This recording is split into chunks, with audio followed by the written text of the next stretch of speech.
Siamo ad Abbadia Ardenga, o meglio, siamo a Verona, serata Rosso Montalcino, Abbadia Ardenga, e vogliamo sapere cos'è dalle vostre parti per te il Rosso di Montalcino, perché lo fate e a chi lo pensate quando lo producete.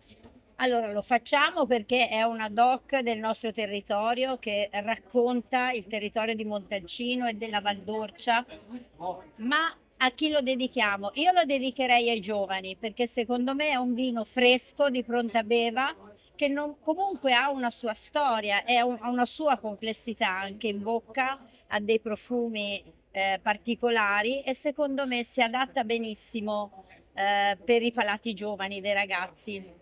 Anzi, per insegnargli a bere consapevole si può iniziare da un buon rosso di Montalcino. E comunque un vino che gradazione non mai troppo alta, intensità e anche un gusto abbastanza moderno che ha un'idea di tannino ma non è così aggressivo e può essere anche una bella via maestra per insegnare il sangiovese di una certa importanza.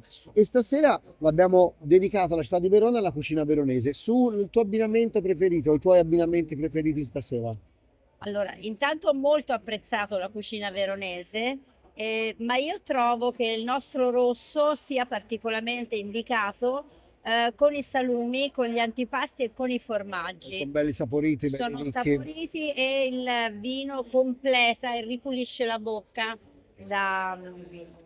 insomma la rende, come dire, più piacevole, lascia un buon retrogusto. Che è il segreto e il risultato di un grande abbinamento. Grazie mille, Grazie viva a il voi. rosso.